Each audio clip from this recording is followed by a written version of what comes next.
So welcome everyone to Fabian Electrical Services Inc. Today we're talking about smoke detectors, requirements for 2024, including how to install smoke alarms by code and avoid common inspection failures. If you're an electrician of or homeowner, this live stream will show you where to install smoke detectors, when to use interconnected alarms, and what the Ontario Electrical Code requires. Make sure to subscribe and answer your questions in the chat. And again, I'd like to thank you guys all for tuning in to today's live stream.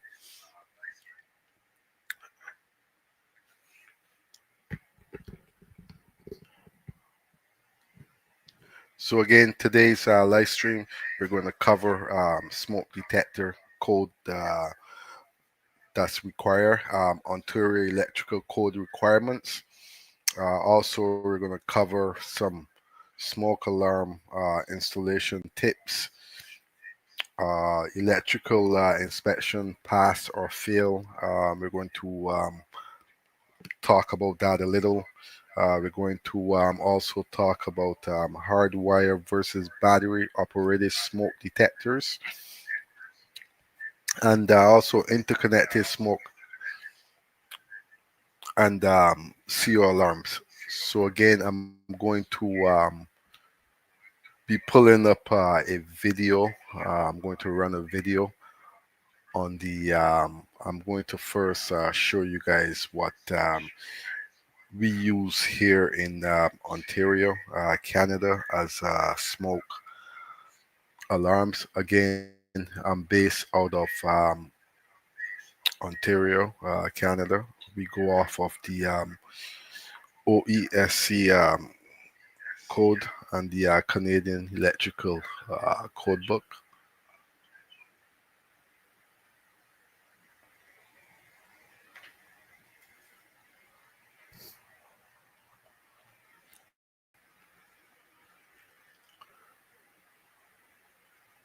So also, I'm going to be showing you guys the code rules for all those.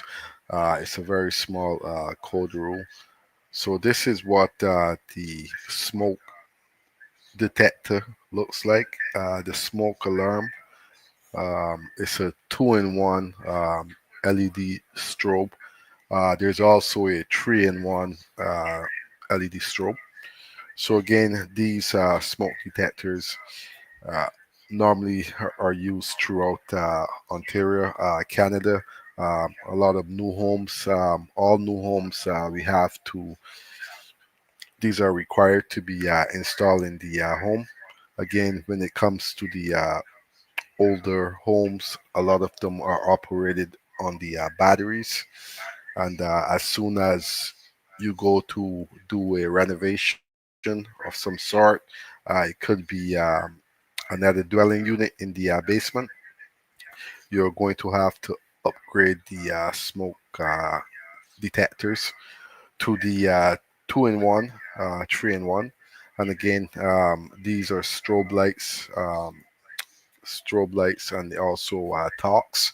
So strobe lights are normally for the people that cannot hear, and the also serves for the people who are blind also.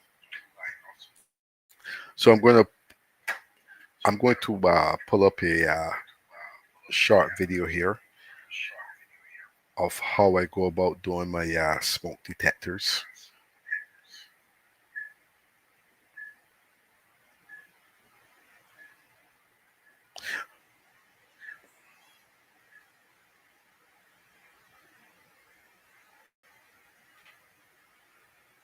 Oh,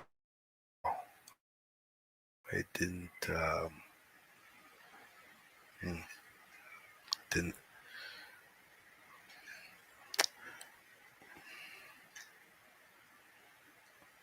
Okay, 1 second here. Let's go to here.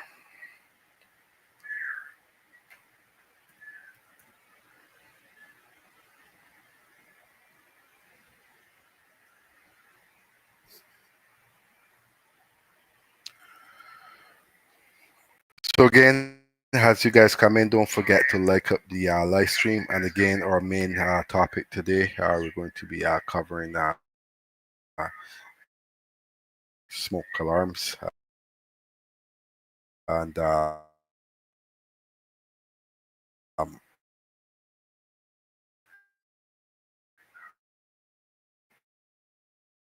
the requirements when it comes to the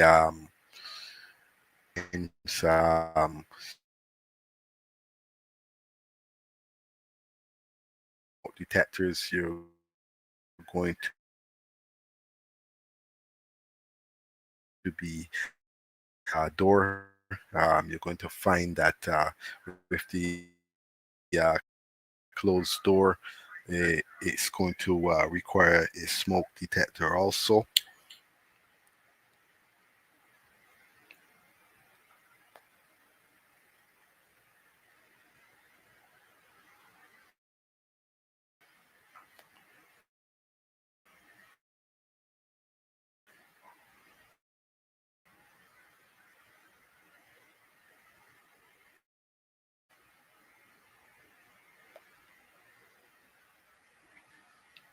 So again, we're working off of the Ontario code book.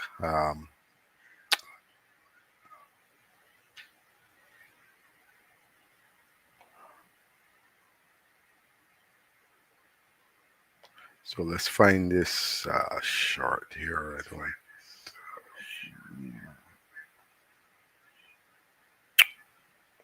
videos.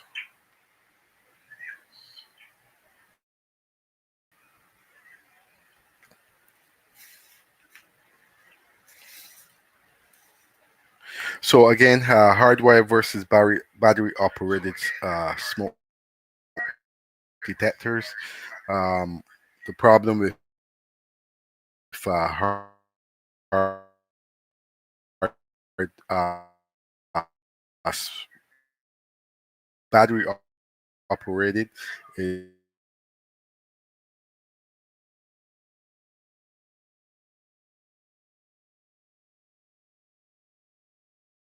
and a lot of times what happens is there's a signal there, it's a warning, it's going to beep at the beginning, telling you that it's it's coming to the end, and a lot of us ignore that signal, and again what happens is the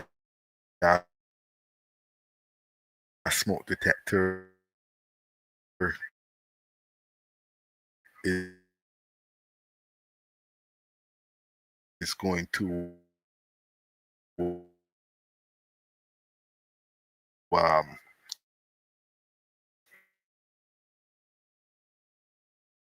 end up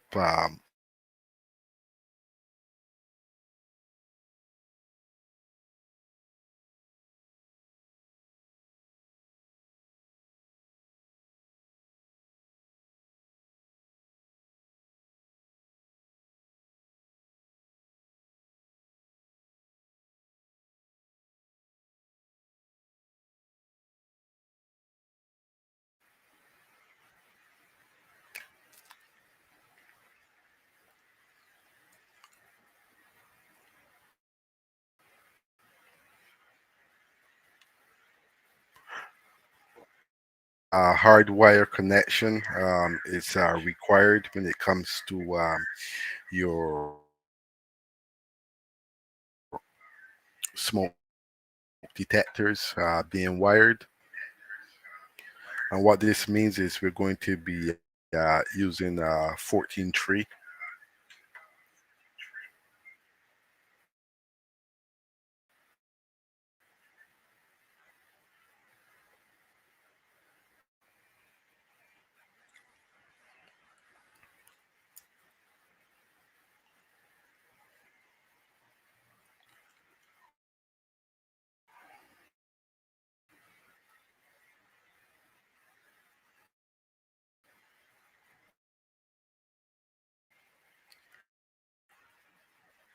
So again, I'm just waiting for my screen to pull up here.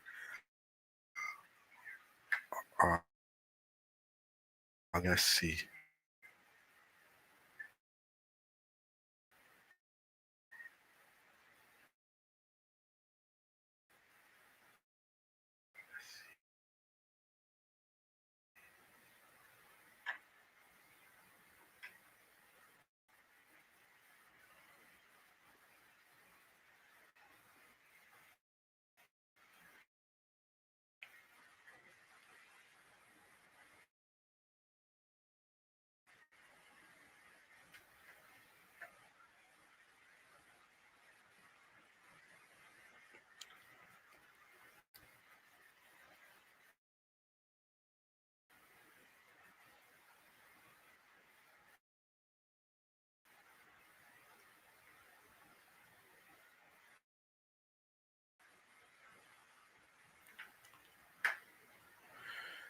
Okay, so I'm just going to Whether talk. you're a Meanwhile, I'm homeowner waiting for this or video to electrician, pull up. Again, I'd like to this thank live you guys all stream for will tuning help in you understand to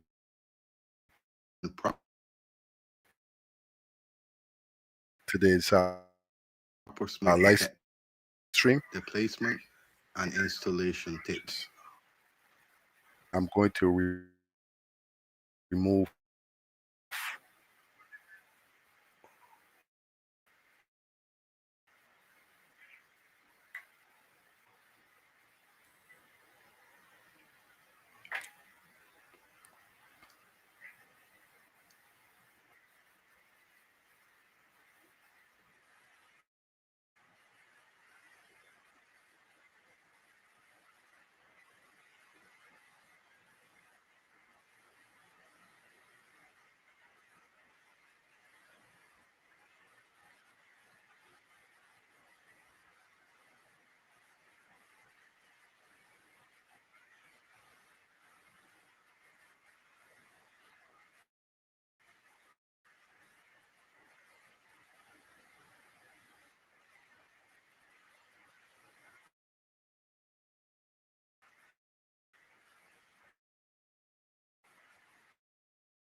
So again, hello and welcome back to the channel. I'd like to thank you guys all for tuning in to Fabian Electrical Services Inc.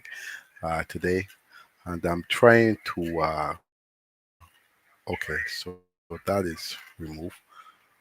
So I'm going to pull up that stream again just one more time here. That way you guys can see the video that I have to play, and then I'm going to. So again, welcome back. I'd like to thank you guys all for tuning in. Again,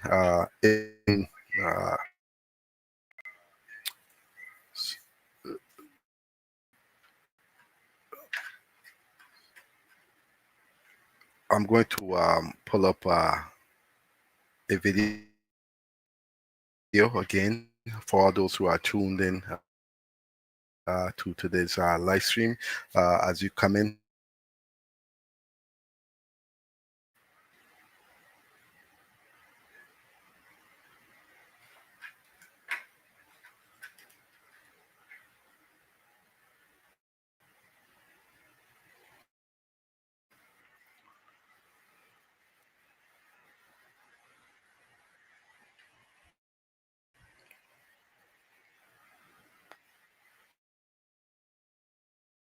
video. So what we're talking about for 2024, I'm having a little bit of issues trying to pull this up on the screen. I did have it before, so let's see if it's This going live to. stream will help you understand proper smoke detector placement and And the installation tips. Ontario So electrical code please stay requirements. What? tuned and enjoy the full video. Most smoke detectors, we will find them in the bedrooms, hallways, common areas where your doors are closed to prevent the smoke from entering.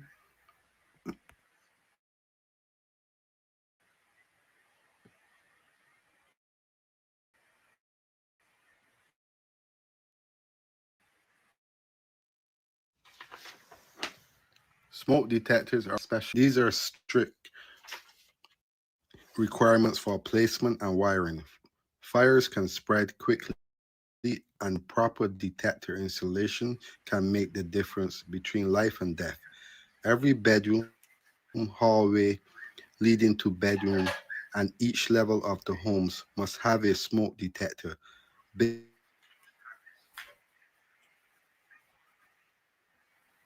When one alarm sounds, they will all sound at the same time.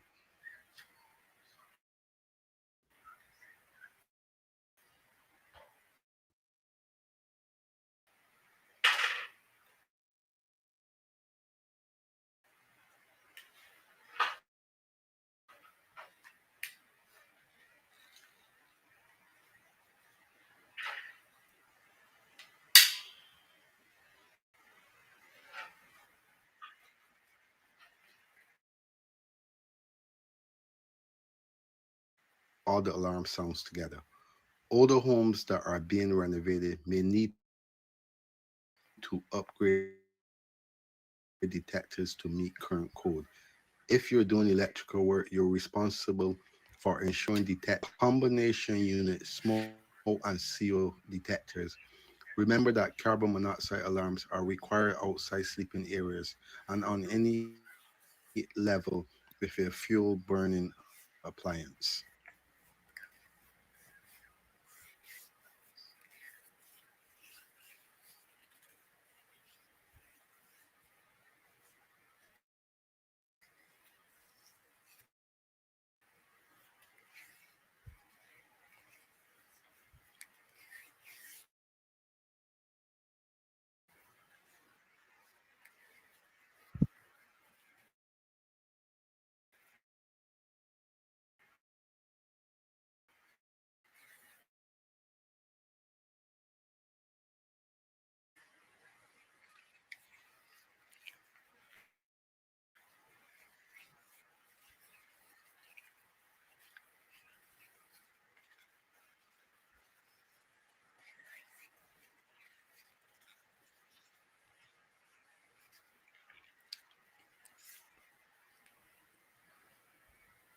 failures is missing detectors in basement attics or not having a hardwired detector where it's required by law.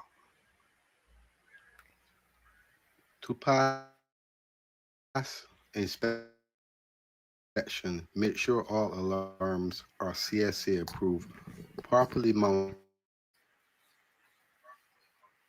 and knows which circuit powers the detector. Test the interconnection before inspection. This is a common issue. And always make sure your smoke detectors, if you're located in Canada, is hooked up to a lighting circuit. The 2020 always the need for interconnected alarms in new construction and major renovation. If you're replacing a detector, always check the manufacturer date. Detectors expires after 10 years.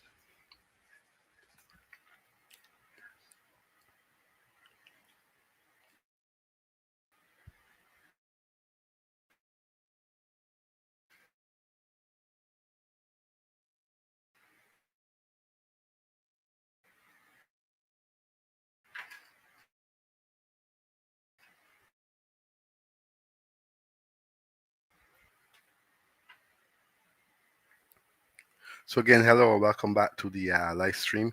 Again, you're tuned into Fabian Electrical Services, and today what we're covering is the Smoke Detector Code 2024, and we're going to be pulling up the Ontario Electrical Code requirement. It's a small rule that is in there.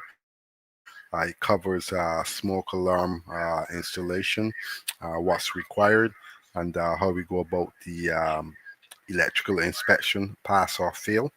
Also, hardwire versus battery.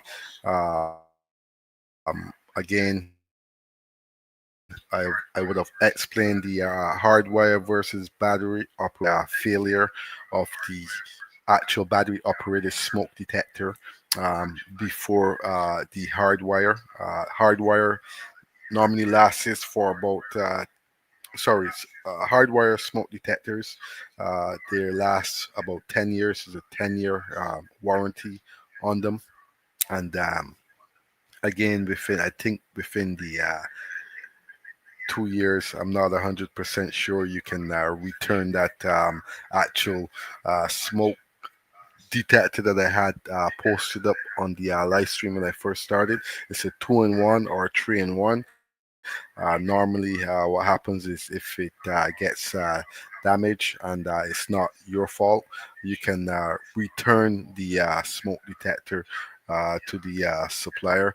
You just contact the number at the back of the smoke detector. So 1-800 number.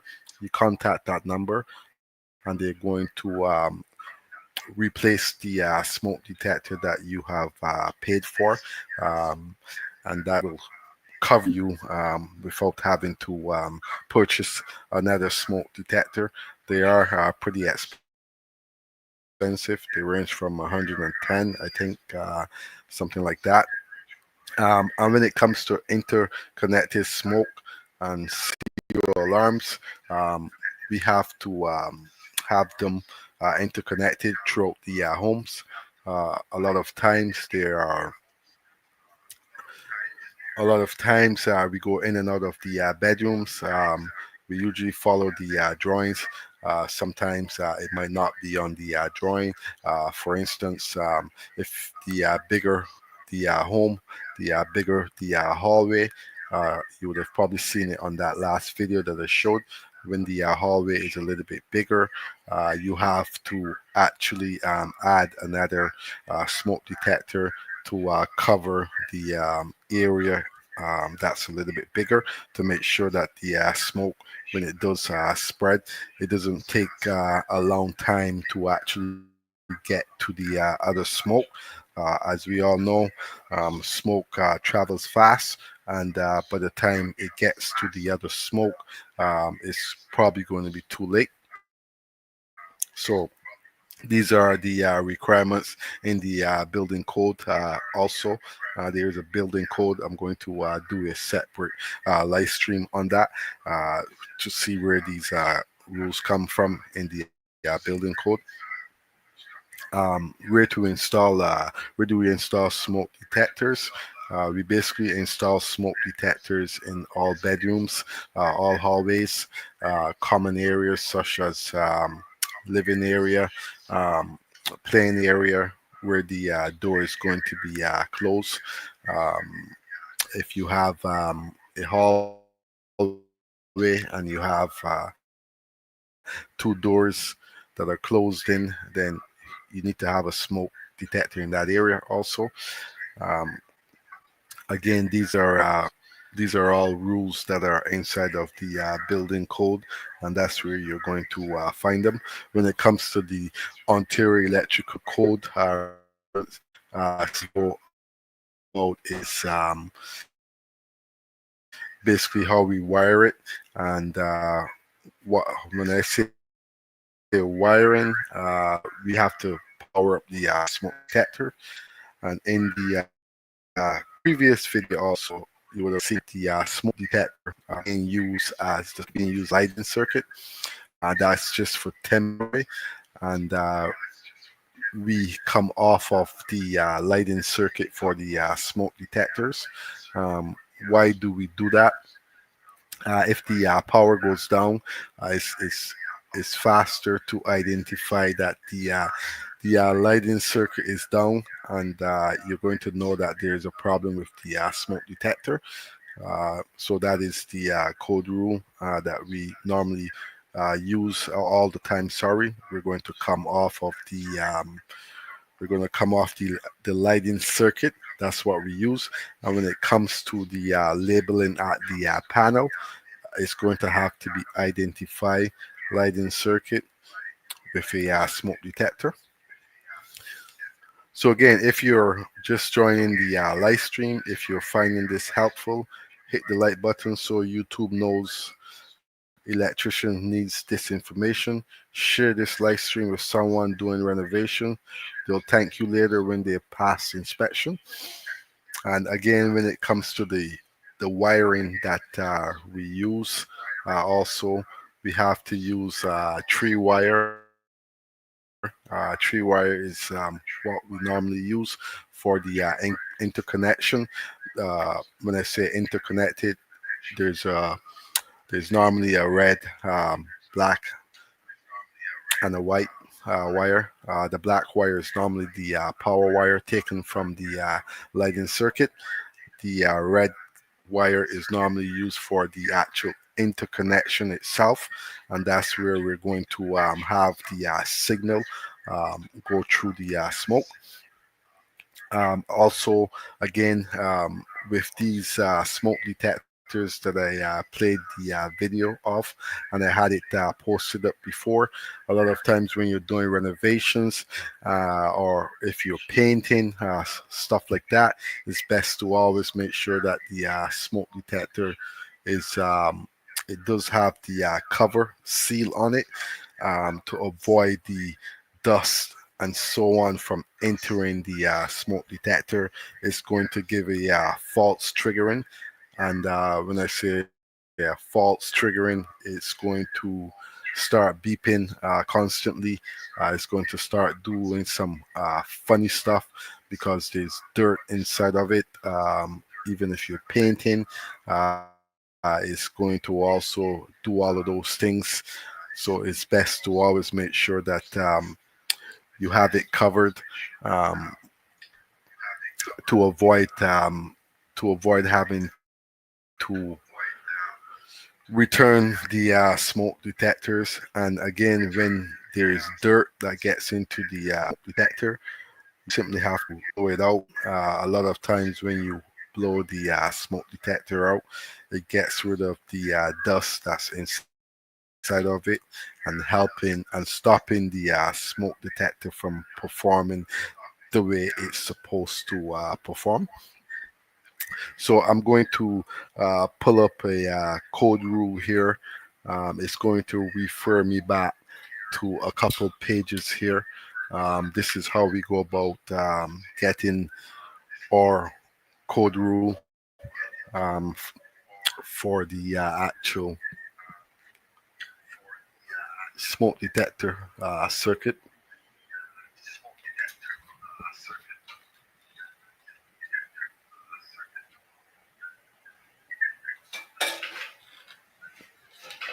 So I'm going to see if I can actually show the whole thing here. It's a very short rule.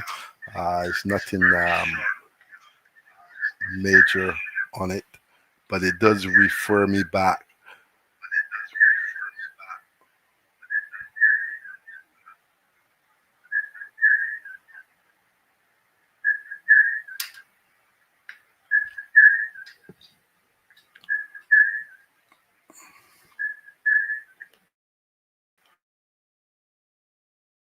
Okay, so I'm going to put this on mute, and I'm going to have to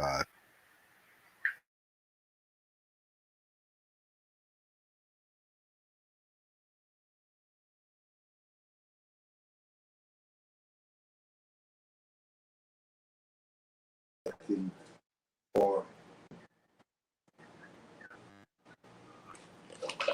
show the back. I'm going to put this on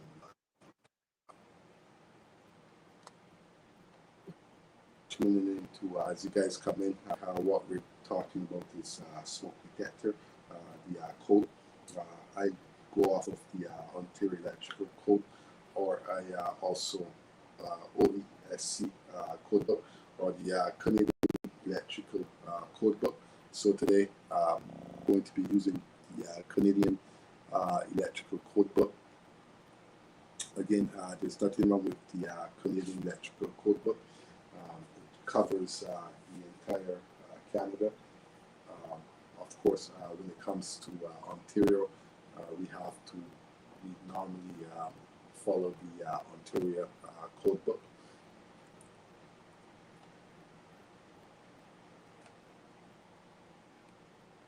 So I'm going to see if I can put this up here on the screen. Again, bear with me.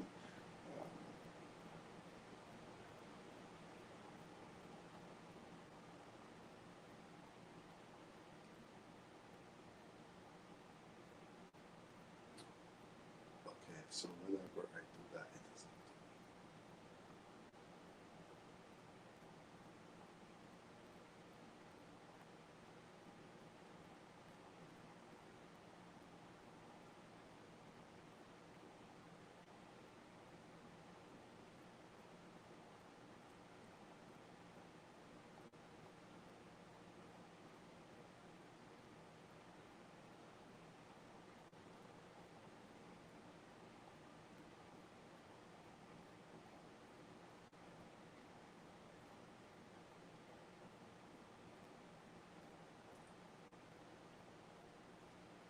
So again, hello, welcome back. You're tuned into Fable Electrical Services, and so this is the little small code rule that we normally follow. It's not a very big page on smoke detectors. It's very as most of the rules comes out of the building code. So again, as you can see there, I wish I could pull this up, but I'm going to have to figure out how to use this a little bit better. So it says installation of smoke alarms, and it also tells you see appendix B and G, and what that means is a lot of times we're going to go to the appendix B and G. That's where we're going to find the rest of our info, if it does have info there. It does go on to say that I'm going to read it out here again. Against the following requirements apply to the installation of permanently connected smoke alarms and carbon monoxide alarms in dwelling units. Smoke alarms and carbon monoxide alarms shall be supplied from a lighting circuit So again, I did mention that before.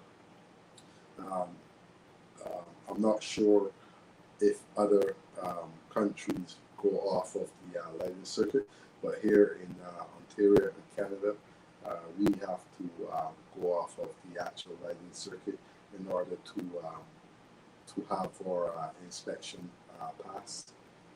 And again, when it comes to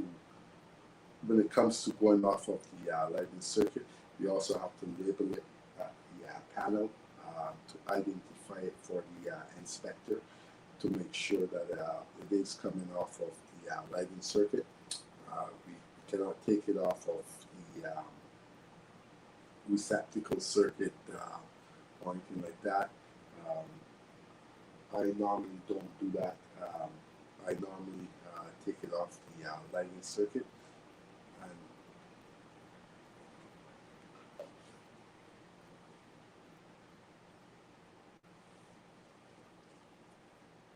so again, I'm not 100% sure on the rule on that, but I don't think that you can take it off of the receptacle circuit. And also, it shall have no means of disconnect. This shall be a straight power, meaning when I say straight power, you cannot turn it off. If it's switched, it has to be a straight direct connect power to the smoke detector itself. And when it comes to smoke detectors, it's running off of 120 volts.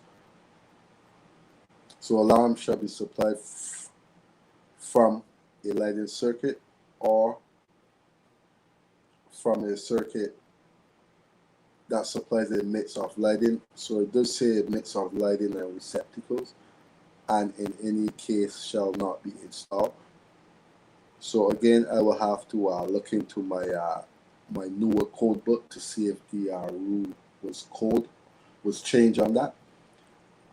And it also says we're prohibited by rules 26722 to 26726. So what this means is simply sending us to that rule itself to look it up and see what the information is going to give us. And it also says where the circuit is protected by a ground fault circuit interrupter or R fault circuit interrupter, there shall be no disconnecting means between the smoke alarm or the carbon monoxide alarm and the overcurrent device for the branch circuit.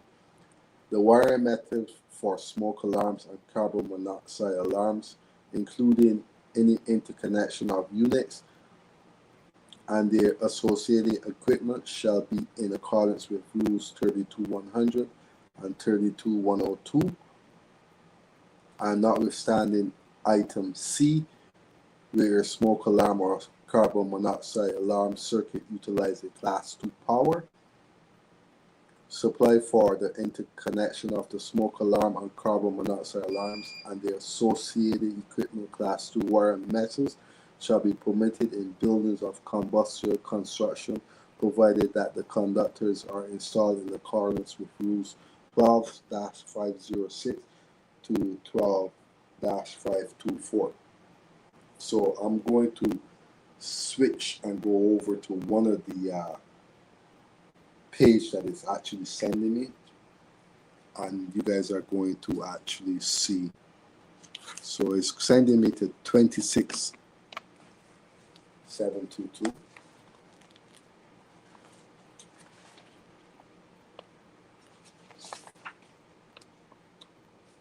So again, I don't know if this is still an up-to-date code rule.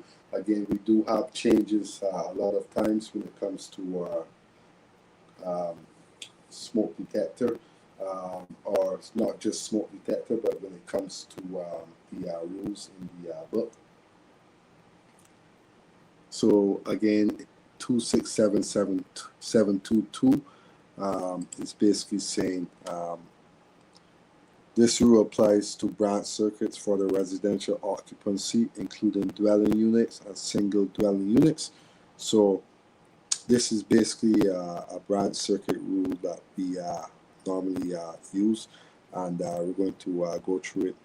Each receptacle installed for a refrigerator shall be supplied by a branch circuit that does not supply any other outlets except a recessed clock receptacle intended for use with an electric cord. So I'm not really looking for that information. So I'm going to go back to this actual rule, and I'm going to see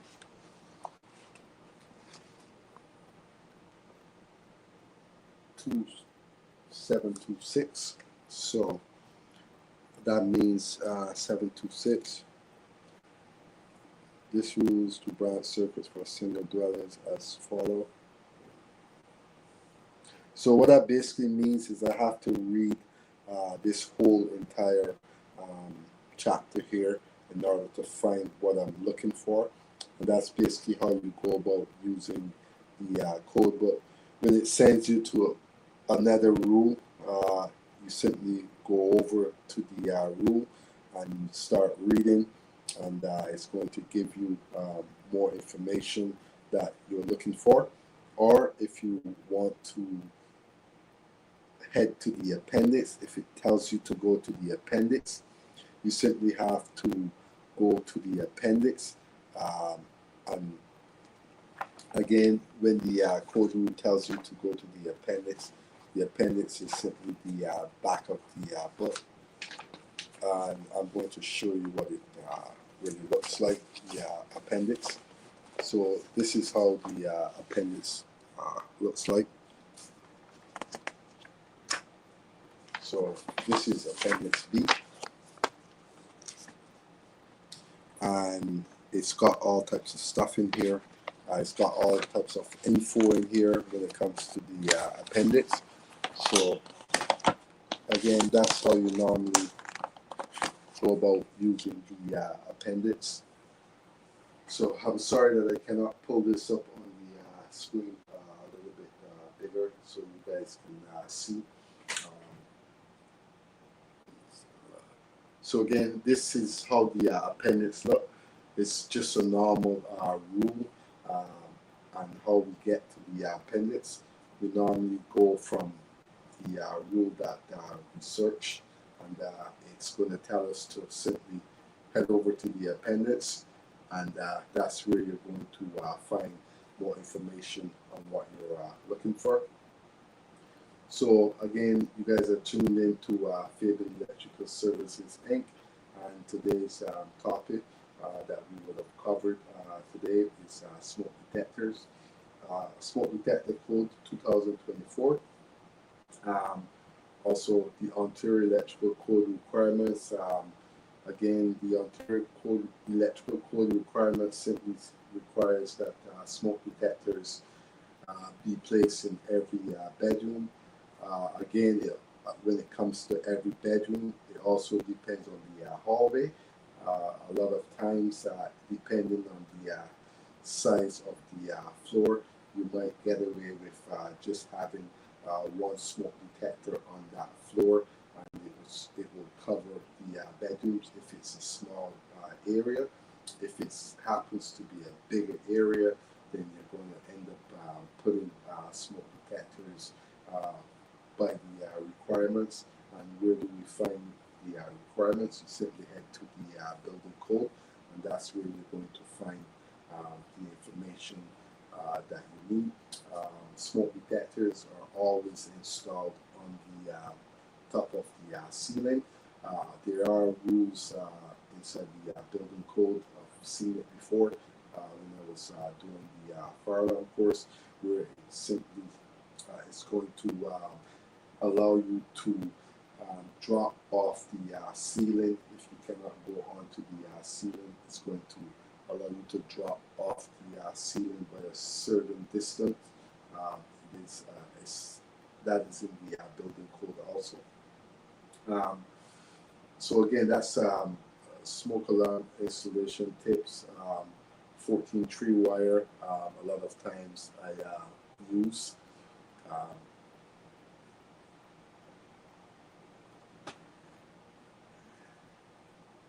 Good night, Wifey Kim. Again, thank you for checking into the live stream, and also thank you for the continued support towards the channel.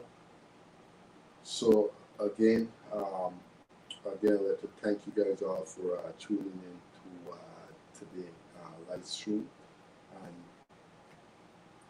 electrical inspection pass or fail.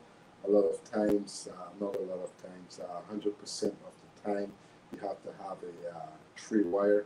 What is a tree wire? It's 14 tree. If you go back over the beginning of the live stream, I would have played a short video on it. It's a 14 tree wire that I'm using. Helps with the interconnection. One wire is for power, the other wire is just for the signal. And you have also the white cable that you need. So it's red, black, white, and you also have the brown. It's a tree wire that we use. 12 tree, depending on the distance. We normally use it for low voltage. Not low voltage distance. But again, smoke detectors, it's not going to be a far run when it comes to the homes from each other. So 12 tree is probably something that you can use also uh, when you have the 12 tree on you, but mostly I use 14 tree. Um, Again, that's the requirements in Ontario and in the Ontario Electrical Code. 14 tree is what we use. Sorry, I don't. Yes, it's Ontario. Yes. Smoke alarm installation tips.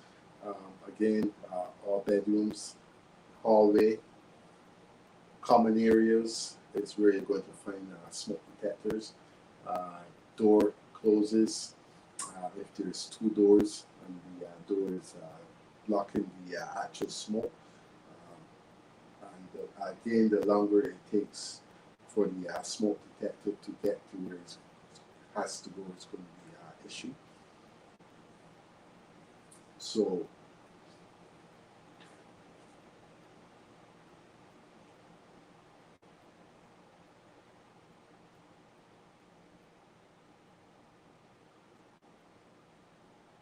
again, if you guys are this finding this helpful, hit the like button so YouTube knows Electrician needs this information. Share this live stream with someone doing renovation. They'll thank you later when they pass inspection. And again, you're tuned in to Fabian Electrical Services. And we're talking about smoke detectors, Ontario Electrical Code requirements, smoke alarm installation tips we have covered, electrical inspection pass or fail. It's basically what's going to happen is electrical inspection pass or fail. If you don't have the 14 tree, you're not going to end up having the inspection pass. We use it for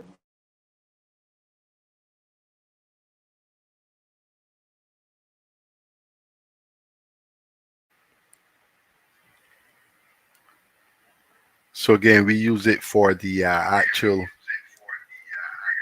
interconnected, and that's is how we're going to power up our smokes.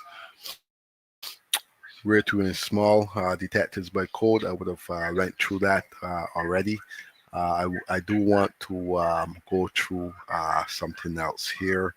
Um, Again, electrical safety in Canada.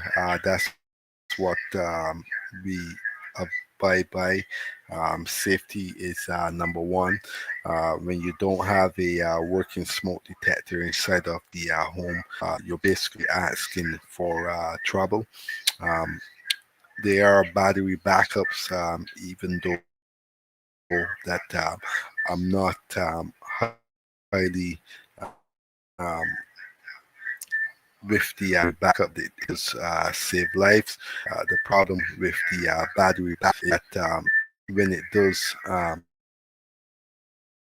go down, the battery, you're not going to know that the smoke detector is not functioning, and you're going to simply forget about it. Again, it's going to give you a signal when it comes to the backup detector. If it is failing, it's going to give you that signal. Again, also, it's always good to test your smoke detectors occasionally.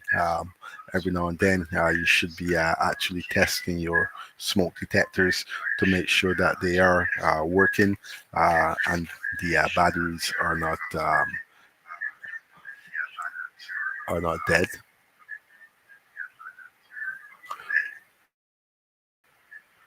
So again, that was a little short live stream on the actual. So what we would have covered in today's live stream would have been how to wire a smoke detector. How do we wire a smoke detector? Again, pretty simple. It's normally how we do wire our smoke detectors. We also take it off of the lighting circuit, uh, which is a number one thing that the electrical inspector is going to be looking for is off of the So I believe that they would have came out with a new OESC smoke detector update, which was probably a couple of years ago. I'm not sure if there's any current now, but I know that before we weren't using the strobe lights, but now new homes, that's the requirements. All strobe lights has to be installed inside of the new home. And again, you're tuned into a Canadian electrician live stream today. Again, as you guys come in, don't forget to hit the like button. Please and thank you. It helps YouTube to send my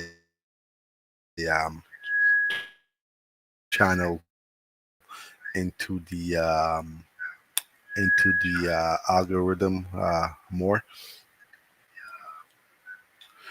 So again, also home renovation smoke alarm rules when you're doing renovation. You're going to find that you have to also update your smoke detectors if you are going to be renting out your basement. They're going to require that you change out your smoke detectors, and that also is interconnected throughout the home.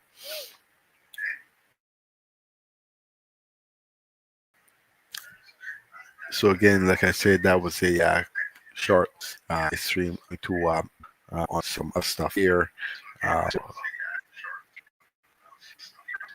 So again, I'd like to thank you guys. You're tuned into Fabian Electrical Services Inc. And I'm going to run a post here. So hello again and welcome back to Field Electrical Services. I'd like to thank you guys all for tuning into today's video. So let's dive right into it. What I'm doing today is going to be an installation. It's going to be the installation of the 400 amp disconnect. The disconnect is mounted already, and what I use for the installation is simply bolts. I made sure I secured the 2x4 on the back end to give it the extra secure to the wall, firm and nice. I don't want the electrical installation to come off the wall in any type or sort. Again, the cable, the electrical conduit that I'm using is going to be the AC conductor. We call it tech cable, and there are parallel runs that's being run from the outdoor meter base. Again, what I like to do with installation like this is I like to make sure that I keep that white sheeting that's there on I like to keep it on once I land my conductors inside of the panel. I'm going to remove that white sheeting. I also make sure to put my ground bushing on first. This installation is going to come with the ground bushing connection. Reason being is the ground wire has to be grounded off to the actual ground clamp. Ground connection has to be grounded off. I have to make sure that, as you can see in the on the left hand side, you're going to see the other installation. You're going to see my wire is grounded off onto the ground bushing. It is in code compliance. It is a code rule that states that. It is inside of the electrical code book where you would find it. You just have to search. And again, if for all those who are pretty interested in the video, all the apprentices out there, all the journeymans, all the master electricians, DIY guys, homeowners, if you ever need to find out a code rule and you simply cannot find it, you can simply leave a comment in the comment section, and I would guide you through the process. So again, the installation reason that the disconnect is here and not the 400 amp panel is because of the code rule that states anything that's within 5 feet of the electrical panel of the meter base shall have a installation of the panel right away. But when it comes to any installation, electrical installation that's more than 5 feet away from the actual electrical disconnect that's located outside of the home, it has to have a means of disconnect. So the main electrical 400 amp panel is located inside of the electrical room, inside of the basement of the home, and it's more than 40 feet away from the meter base. So the reason is I have to install my disconnect per code to stay within my electrical code compliance. So as you can see, the reason why I stated that I like to keep the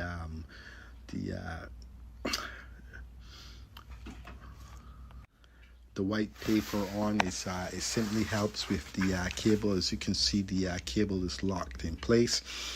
Once you disassemble that, it gives you a lot more problems to get the cable inside of the connector. So again, that's why I always make sure I land my cables inside of the disconnect, inside of the connectors, and I make sure that I remove that. Then what I go ahead and do is I simply ground off my ground. I do my groundings. So this is a grounding and bonding installation. There are two different things when it comes to bonding and grounding. Serve two different applications. So never get that confused. Also, you're going to see I have my phasing tape on my cable. Reason is this cable does not come with identify neutral, and in the code book it simply states that your incoming neutral has to be identified. There is a rule where you electrical code rule, code compliance, that states that a particular size of cable we must identify up to. So this is what I am doing here, identifying my conductors with the white tape that is being used. It's always best to have also your line and loads coming in to be separated. Never have them touching each other. It is a code compliance rule that states that your feed that's coming in, your main feed, is not supposed to come in contact with your actual load side that's going out. So for this reason, you're going to see the installation. I'm also going to be using my flat screwdrivers, Robbie screwdriver. Most of the time in this installation, I use my bigger screwdrivers to get the full torquing. Again, also what I like to use is my Milwaukee drills. Very very handy, never fails me, gets the job done on a daily basis. Also, set of Allen keys is what is required. A lot of times I use my regular Allen key sets for a disc for installation like this. When it comes to the outdoor meter base, I often use another Allen key. Is more of a bigger Allen key that I have. Hopefully I can get to show you guys that on one of my videos. It comes in handy, gets the job done, helps with the risk a lot when it comes to the installation. So again, also this is a part of my videos. There are other videos that I have out there that are has the full installation when it comes to landing my wires. It does have the full installation. You just have to check through my videos to find the other part of this installation. There are many other parts to it, about 3 or 4 other videos that's there.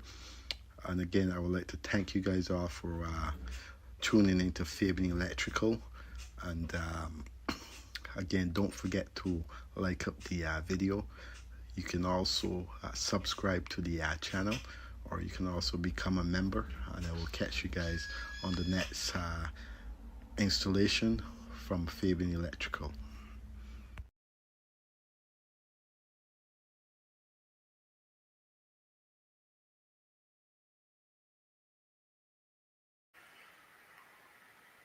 So again, hello and welcome back to the channel, and you're tuned into today's live stream.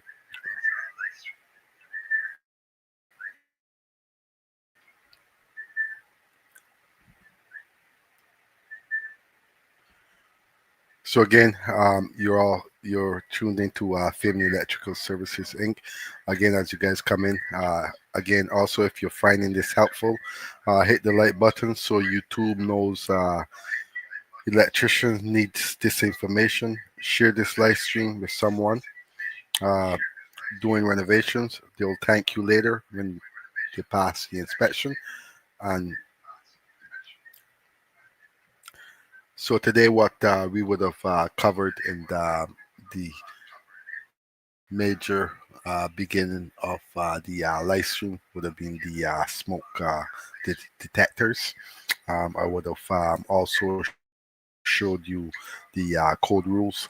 I would have also showed you the code rules, Smoke Detector Code 2024. I pulled it up out of the my Ontario Electrical Code book. Canadian Electrical Code Book is what I'm using, but we also use the Ontario Electrical Code Book. I do have both of them. However, my Ontario updated code book is actually on my device. So again, one day I'm going to pull that up. Some info out of there and share on the you when it comes to the smoke detector. Hallways also, depending on the length of the hallway. Sometimes you require 2, sometimes you require more than 2, sometimes you require 1 times. The hallway, if it's a little bit small, bedroom on the city that you're working in. They're going to allow you to just install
So again, sorry about that. As StreamYard booted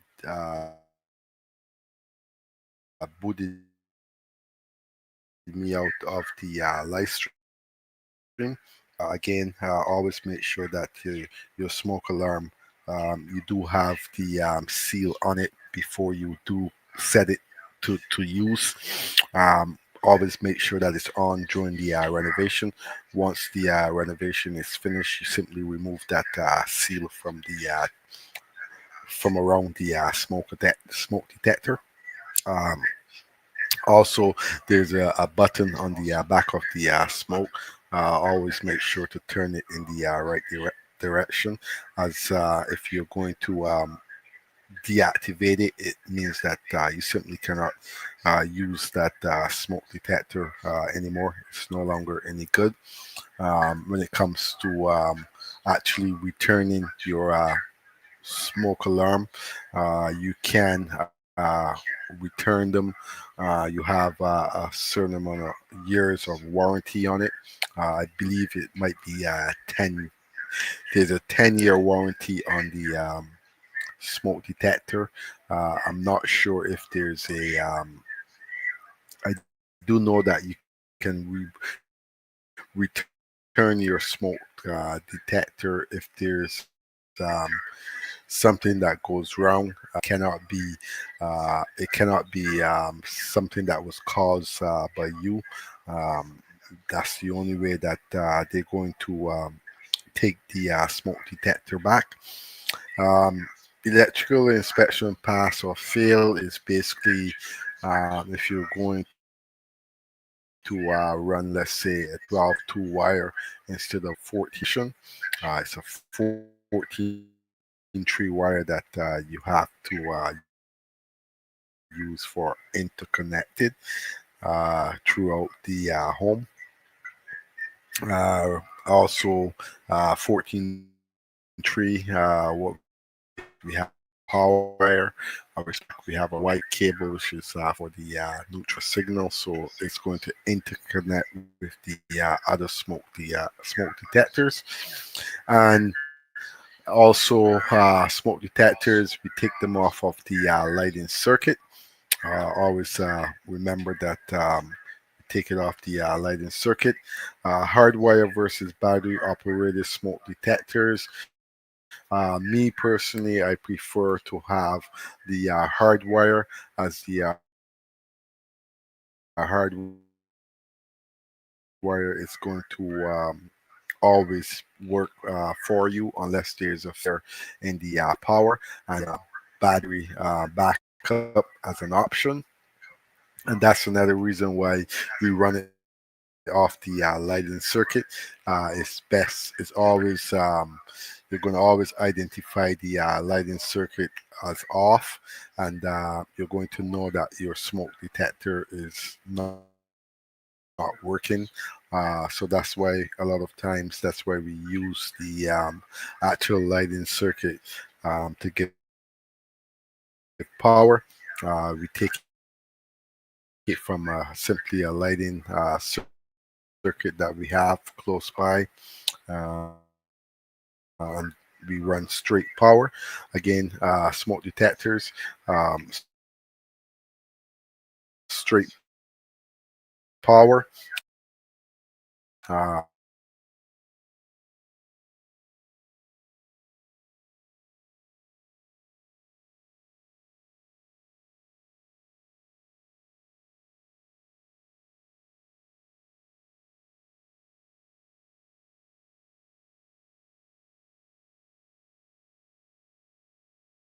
I find it's just bad practice.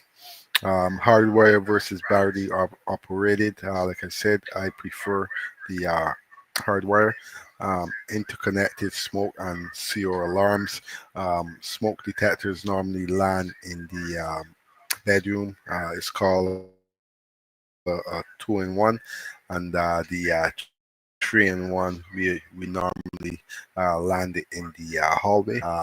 That carbon monoxide inside of your home, and a lot of times uh, when it comes to we simply install them in every bedroom. Like I said, every hallway, um, common areas where you're going to have two back-to-back doors closed in. You're going to need one there. Again, if you missed the live stream, if you're finding this helpful, hit the like button so YouTube knows electrician needs this information. Share this live stream with someone doing renovation. They'll thank you later when they pass inspection. And I'm going to be running another video here, maybe two more videos before I log off the live stream.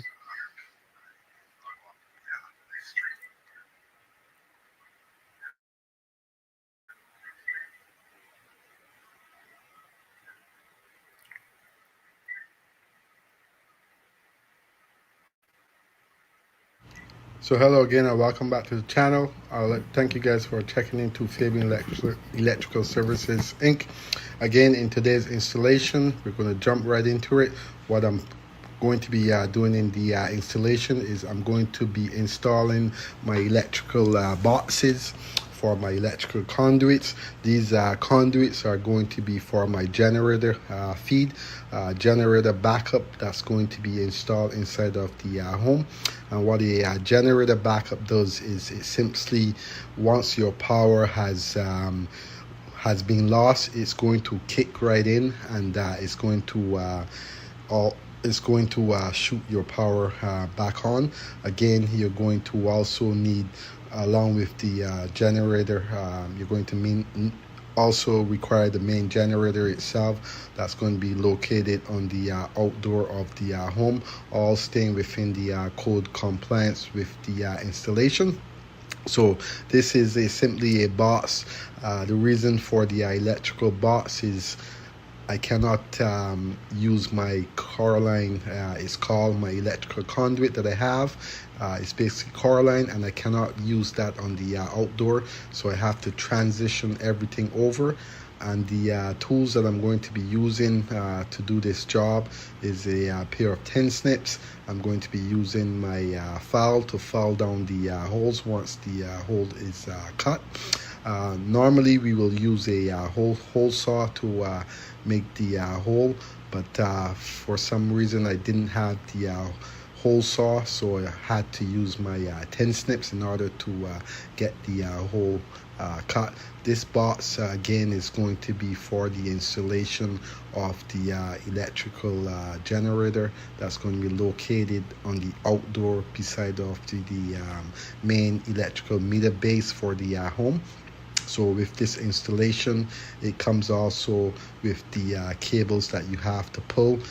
You also have to have your low voltage wiring for the electrical installation when it comes to the generators. Always staying in compliance with your electrical code rules. It's very important to make sure that you understand where to find these rules and apply them to the job when it's necessary. Again, for the installation, I'm not sure the type of cable that I'm going to be installing as yet. As the main service, it is a 400 amp incoming feed, and again, all the whole home is probably not going to be it's probably not going to need to have the backup generator running just for the certain circuits that you need. It's all up to the individual if they want to have the whole entire home on the backup generator. Again, this service is inside of the basement of the home, inside of the room where it's going to be is going to have a it's going to have some sort of covering at the end of the installation, so when you walk into the basement, you're not going to see the installation straight. It's going to be hidden. Obviously, it has to be accessible by the code, staying in code compliance. Has to be accessible. All junction boxes, all electrical boxes, octagon boxes, wherever you make a joint, make a connection of your electrical wires, has to be accessible once the work is finished. It also has to have a cover plate placed on the face of the box. You also have to use your morettes when it comes to making your joints secure and firm. You also require the proper connectors to be used, proper couplings, whatever it may be, for the application, for the electrical installation. You have to make sure that you have all proper material on the job site when the installation is being performed. It's best to always double check your electrical code book to make sure that you stay within your code compliance rules. You can obviously go above and beyond once it doesn't interfere with your budget on the job site. Very important to always keep that in mind. Also, it's very important to make sure that you calculate what size wire you're going to be using for the installation, what electrical boxes are going to be used, what electrical conduit are going to be used, whether it be liquid type, PVC conduit, the whole even NMDW. It's always best to make sure that you figure out what type of wire, size of wire, breaker size you're going to be installing before you obviously start the electrical installation.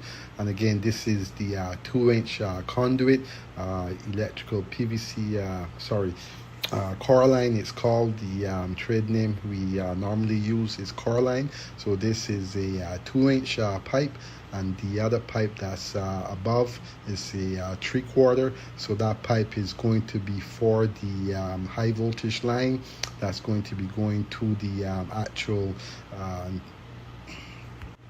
generator transfer switch. So now that you have seen the electrical conduit, this is the electrical conduit that I mentioned that cannot be used on the outdoor. So for this reason, I'm going to be installing the electrical box. It is a 8x8 box, I believe, 8x8 electrical box that I'm using. And again, this box is going to be simply placed for a matter of connections.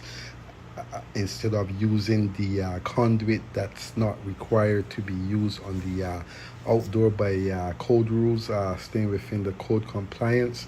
We also have to remember that the code book overrules the installation, and it's best to have the proper installation before it's inspected. Once the inspector arrives on the job, you don't want to have a defect on the job. So it's always best to make sure that your electrical installation stay within the code compliance rules. And once you find yourself staying within your code compliance rules, you're not going to have any issues with the inspector at all. A lot of my work, a lot of my electrical installations, a lot of them I either know my rules by heart, or I somehow have to search them. And it's best to take the time out to do your research before you even book for an inspection. Once the inspector arrives on the job, if for some reason there is a defect, the electrical installation has to be up to par with the code compliance rules. So you're going to have to somehow fix the electrical installation before you can have it passed. So like I said, it's always best to make sure while you're doing your installation, double check your code book, make sure everything is good to go. So again, I would like to thank you guys all for tuning in to Fabian Electrical Services, and all my fans who've followed me throughout this time. I'd like to thank you guys all for tuning in, and please, for all those who hasn't subscribed to the channel, go ahead and subscribe to the channel. Make sure you become a member. Stay up to date for more content that I'm about to drop, and I will catch you guys on the next video.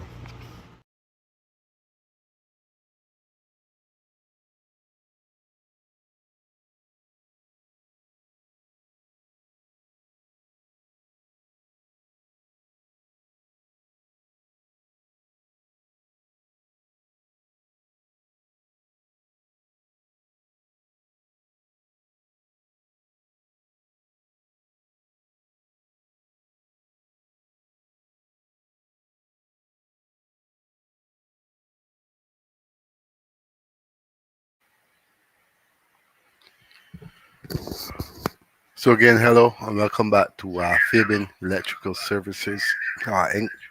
I'd like to thank you guys all for tuning in to today's live stream.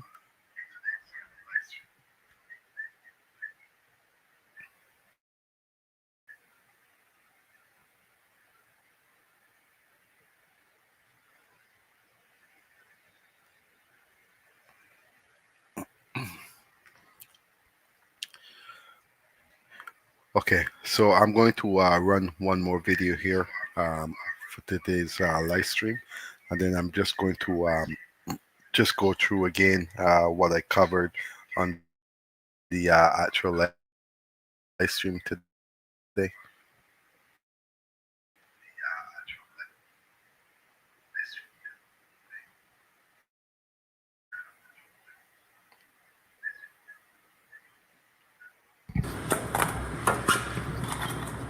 So hello, welcome back to my channel. I'd like to thank you guys all for tuning in to today's lesson. We are simply going to be installing my receptacles.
So again, I'd like to thank you guys all for tuning in to today's live stream. And what we would have covered today, while I end off the live smoke detector code 2024. Um, Basically, lighting circuit hooking up to the smoke detector circuit in order to give it power. That's normally how we do our powering up of the actual smoke detector. Ontario electrical code requirements, basically taking our power off lighting circuit is what I would have pulled up on the actual in the actual Ontario electrical code book. Again, I am using a Canadian code book today,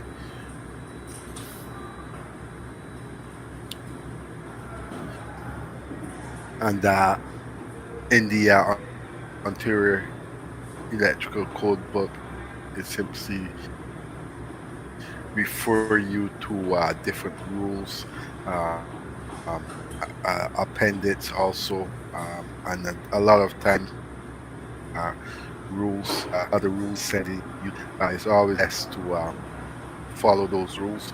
Uh, it might also lead you to the appendix. Always best to follow where it's leading you. That's normally how you're going to figure out that you know the code book pretty well.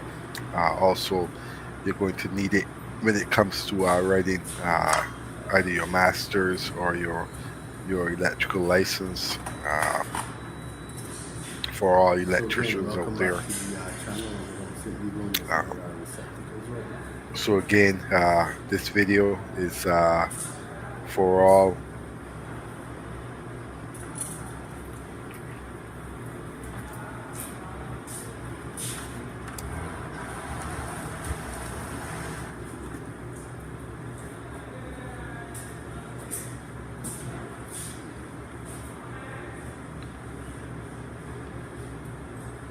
so hardwire versus battery operated smoke detector. Pretty much this home here, I'm wiring it up. Is going to be all hardwire.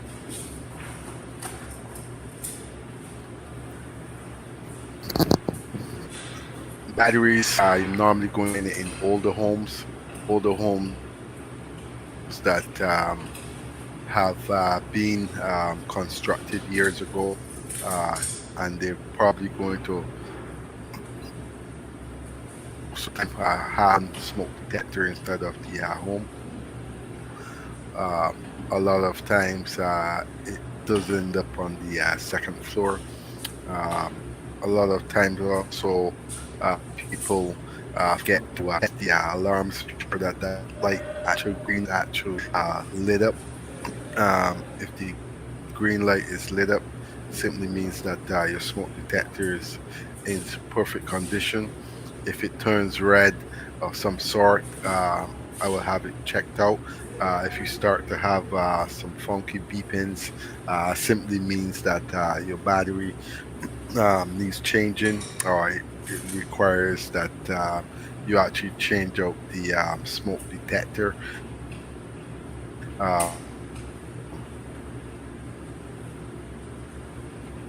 The smoke detectors, I would have pulled it up at the beginning of the live stream, along with others. They come with a battery backup.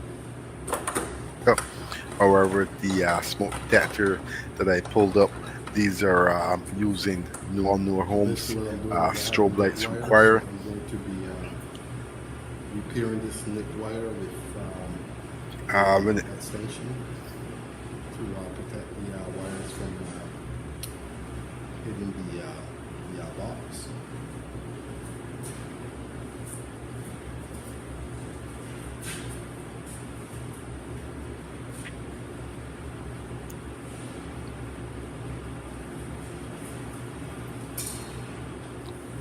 So again, install interconnecting smoke alarms.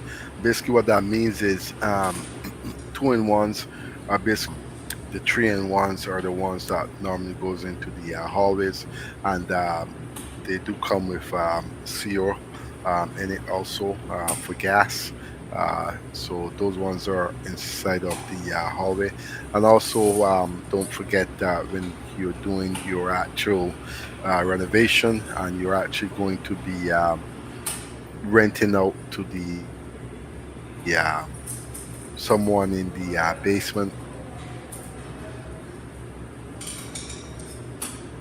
you have to have a duct smoke detector installed.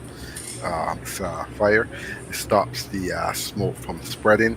As you know, smoke is a silent killer, and what happens is a lot of times, if it does happen in the middle of the night, and you do have a tenant, um, that smoke, that duct detector is simply going to stop the smoke from spreading throughout the home quicker. Uh, it will give you enough time to get out. How much time exactly, I'm not 100% sure, but a lot of times also when you do have a fire, it's best to just get out right away and try not to grab anything that you think you need. As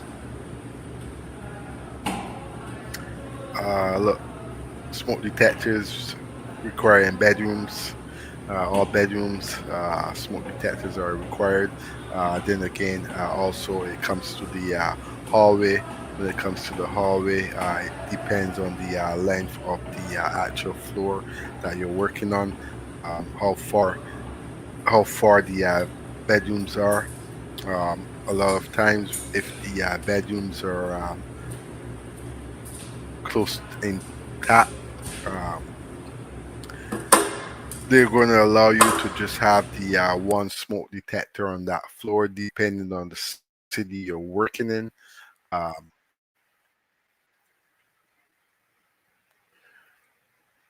and when it comes to electrical safety in Canada, we always take it very highly, and that's why you see that we are highly always referring to the code book. It protects us and it protects the homeowner. And again, smoke detectors is pretty easy. When it comes to wiring, you just have to have the proper wire, proper tree wire. Um, that's what we require. Canadian Electrical Live Stream. This is what you're tuned in today. We're going through a Canadian Electrical Live Stream today, as I'm based out in Canada, Ontario, and most of these rules that you're seeing here tonight is out of Canada and Ontario. Um, Home renovation. If you're going to have the tenant in the basement, then you're going to be required to upgrade your smoke detectors to the strobe lights.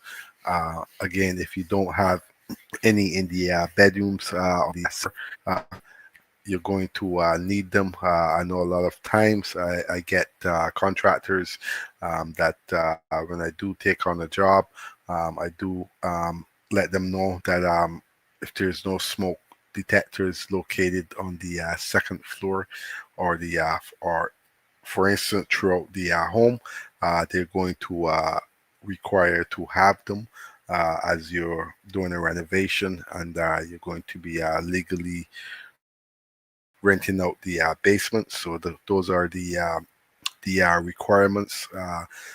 Building code. I'm going to be doing a separate live stream on the building code. I'm going to pull up where the rules lands from in the building code, as these rules they come out of the building code.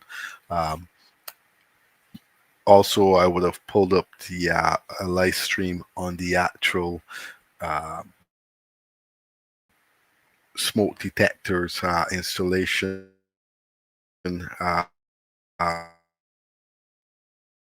from the home I'm working on.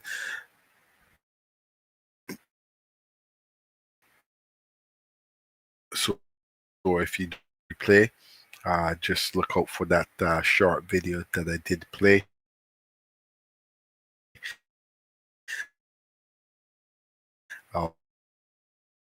Also would have showed you guys the right out of the book. Not a very big rule on it, but it is to thank into support the channel. Also like to thank the real guys or uncle, my another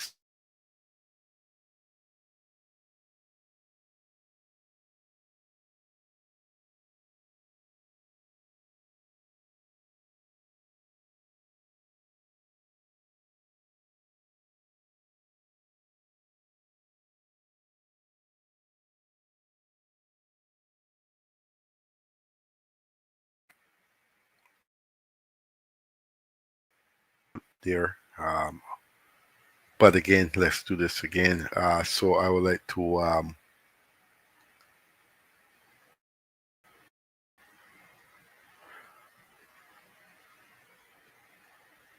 so again I'd like to thank the real guys or uncle, member of the channel. Also I'd like to thank wifey Kim, another member of the channel. Also, I'll also like to thank in the live stream, the continuous support towards the channel. So again, for all those who has missed the the beginning of the live stream, this is smoke detectors and how we go about a little bit of the code I would have showed. I do want to be able to pull it up solo. I still have to figure it out. That way you guys can see the actual entire rule, and I can just stroll back and forth with it.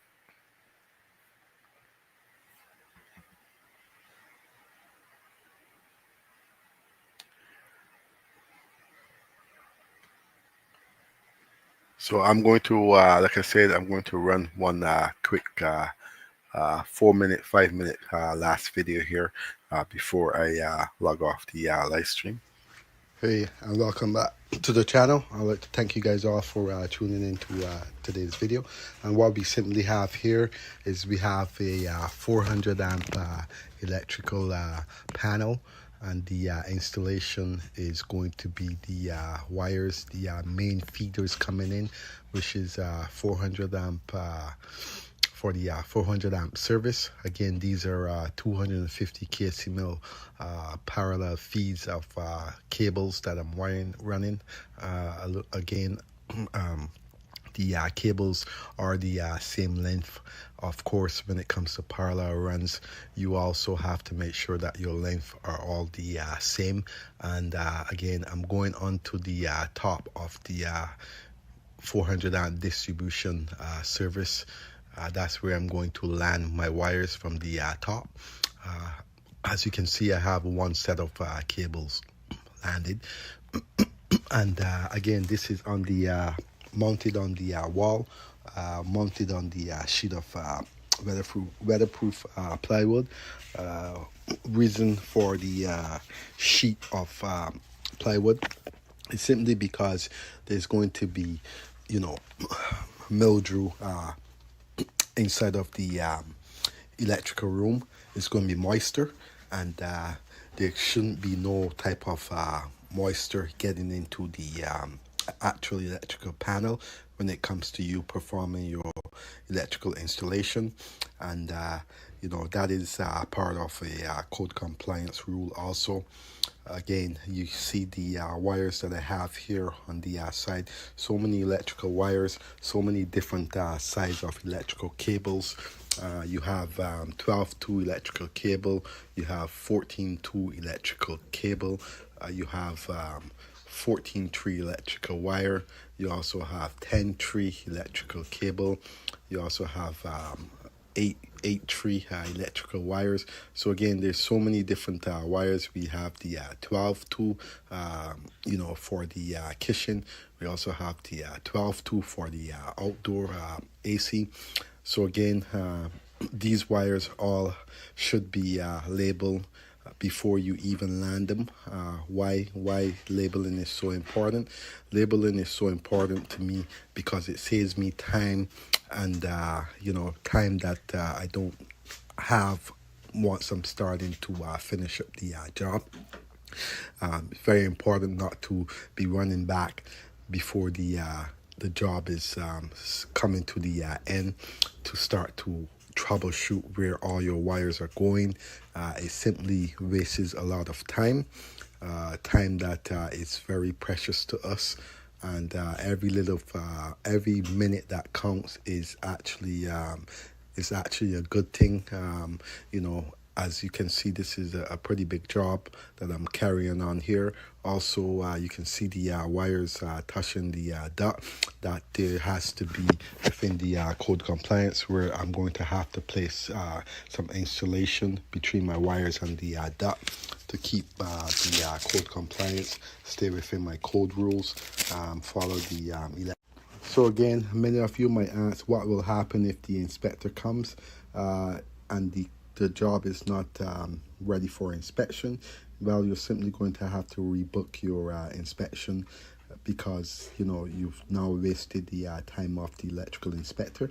So it's best to have everything prep and ready to go. And the cardboard that you saw me having on top of the actual electrical breaker, the 400 amp breaker, that is to protect the actual breaker from receiving the shavings once I'm starting to drill. Again, those shavings shall not enter the panel. Any part of the panel it should not be. It's going to affect the actual working of the panel. So again, when it comes to me drilling into the 400 amp panel, or whether it be a 100 amp panel, I kind of, or even if it's a transformer for some sort, I like to cover the main stuff to make sure that there's nothing that's going to enter it. So again, I would like to thank you guys for tuning in to Fabling Electrical Services, and I will catch you guys on the next video.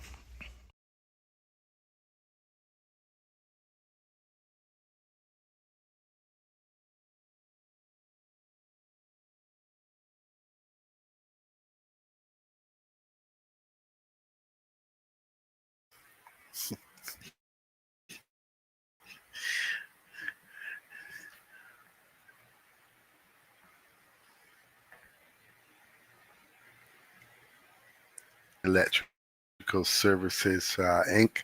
Again, I'd like to thank you guys all for tuning in to the live stream. Life for Life for dropping a donation towards the channel. I was trying to pin the comments, but because I have a comment pin, I don't think I'm allowed to pin the comment. Not sure how to do that there.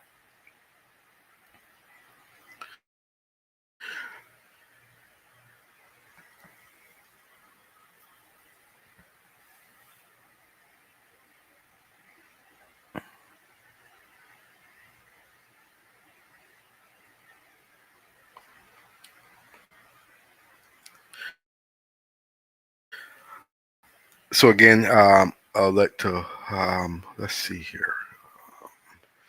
Yeah, really weird.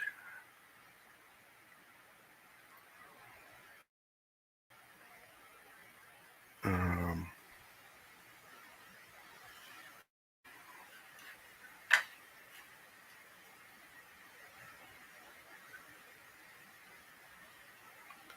Yeah, even my comment section, I'm not seeing here.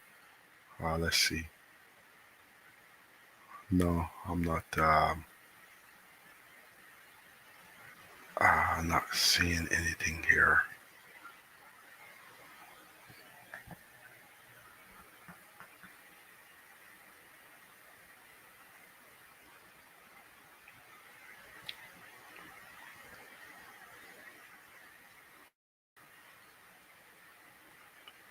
Okay. So again, I'd like to thank Fabian Wife for Life for dropping a donation towards the channel. I'll also like to thank Francisco, also another subscriber of the channel, for checking into the live stream and the continuing support towards the channel. And again, today's live stream, um, we've covered the smoke detectors. Smoke detector was the main live stream. The other videos that you saw me playing was just a bonus live stream that I did for the viewers. Again, um, um, when it comes to the new OESC smoke detectors update, it's always best to always make sure that you check the updates and make sure that you are staying in compliance with the code to make sure that there's no changes when it comes to that. Um, Also, again, you're tuned into Fabian Electrical Services Inc. I am based out of Canada, Ontario. This is a Canadian electrician live stream that I'm carrying on right now. Um, we have went over home renovation smoke alarm rules. Again, there are rules when you are doing renovation, particularly when you're doing home renovation. Smoke alarm rules comes into play. If you do have to, you're going to be renting out the basement or legalizing it, we call it. You're going to need to install the smoke alarms at home, whether it be in the um, bedroom, hallway, wherever it's required, and how we come about these rules. Building code is where you're going to find the rules, and also smoke detectors. We place them on the ceiling. There are circumstances where um, you might not be able to get it on the actual um, ceiling. You can put it onto the a little bit below the actual ceiling itself. But there's a rule for that also. Comes out of the building code, and again, I would have came across these rules.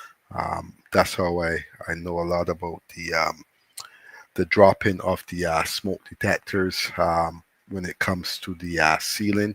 That's where I got that rule from. I have used it before on jobs, so you are allowed to. You just have to stay within the building code rules. Um,